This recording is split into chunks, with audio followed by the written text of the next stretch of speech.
Hi, I'm Erik Linask here in the TMC newsroom. We are in Austin, Texas, day 3 of IT Expo West here in Austin. And it's my pleasure this morning to be speaking with Karen Hames. Karen's from Datto. Good morning, Karen. Good morning. How are you? I'm doing great, thank you. Been a fantastic couple of days. Yeah, it's been great for us. We had a good turnout yesterday, so. Excellent, glad to hear that. Yeah. Start off, tell me a little bit about Datto, who you are, what do you do? We're a backup and disaster recovery company, and we were founded in 2007, and we've been growing quickly. We're channel only, so we only sell to MSPs and IT professionals, and it's been a fun ride growing with Datto. So what do you do differently from other disaster recovery companies? We really try to approach it from a way of making it easy to use and making it so that it saves time and money for the MSPs. So we're really focused on a true business continuity solution rather than simple backup. So we're really giving a lot more to the MSPs.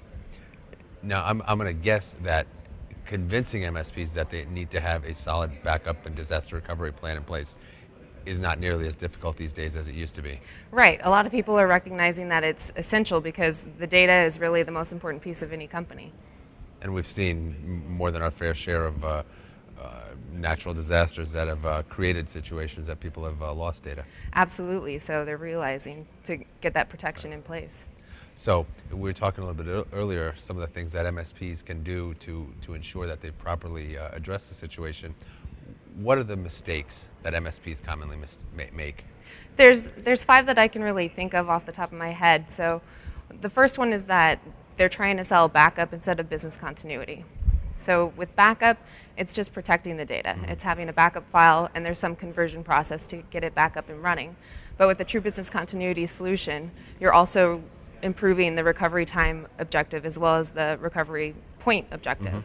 So it really eliminates that downtime and saves a lot of money because they're providing a solution that can be booted instantly rather than something that needs to be converted. And that obviously, like you said, saves time, and ultimately it's going to save cost. Yeah, exactly. And that's another good point. The cost savings for them doesn't mean that that has to translate into a lower price for them for their service. It's always important to price on value, not cost. So we're saving them that cost that maybe they're making a mistake in pricing at cost when they can really have that added value. And a great example of that is phone companies. Text messaging doesn't cost them anything, but the price of text messages has continued to grow because they see the value. Don't we all know that? Yeah. But that really is sort of the whole MSP business anyways, creating value. Yeah, it absolutely is. So mistake number 2? Mistake number 2 was the pricing for cost instead of value. Got it. And then number 3 is trying to do it themselves. So maybe they'll take a backup solution and they'll try to figure out how to turn it into a business continuity solution themselves when they should really be focusing on their managed services and focusing on their clients and let the people who have focused all their time on the business continuity solution focus on that and give you the tools that you need. And that sounds a lot like sort of goes hand in hand with number 1, is that when they try to do that, all they're really doing is the easiest thing for them to do is to just do backup as opposed to BC. Right. Yeah. So it saves them all that extra effort and gives them a superior product because the people who are focusing on it have better resources and they can get everything that they need at a cheaper cost. Well, and also, one of the trends certainly that we've been seeing here at the show overall is that people are really looking for best of breed. So you go to the best of breed for business continuity and for each of the other elements that you as an MSP are providing. Yeah, that's right. I think we have one more left. I think we have 2 left. So number 4, I think that with a lot of solutions out there, a lot of the MSPs aren't focused on the total cost of ownership.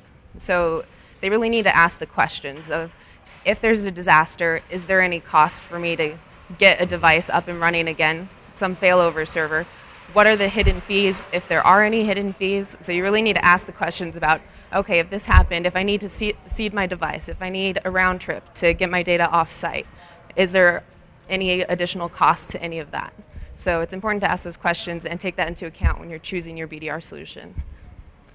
And that sounds an awful lot like really just educating the MSPs. Yeah, absolutely. And then I think the last mistake is in their service level agreements that they have with their customers, they're not always including common sense. So a lot of them have a no-touch policy where they don't want their clients touching whatever unit is on their site. But that's a little bit limiting because if your partner's 2 hours away, that means you have to go 2 hours away to do a power cycle or something like that. So a good rule of thumb is if the cable company will ask you to do it over the phone, your customer can probably do it. So you want to include that common sense in your service level agreement. Well, that's brilliant logic, and especially when you factor in just the pure cost of the truck roll. Yeah, So absolutely. there's, again, there's the efficiency factor. There's also the cost savings factor. Yeah. Excellent. Well, it's been such a pleasure talking with you today. You too, Eric. Enjoy the rest of the show. Thank you.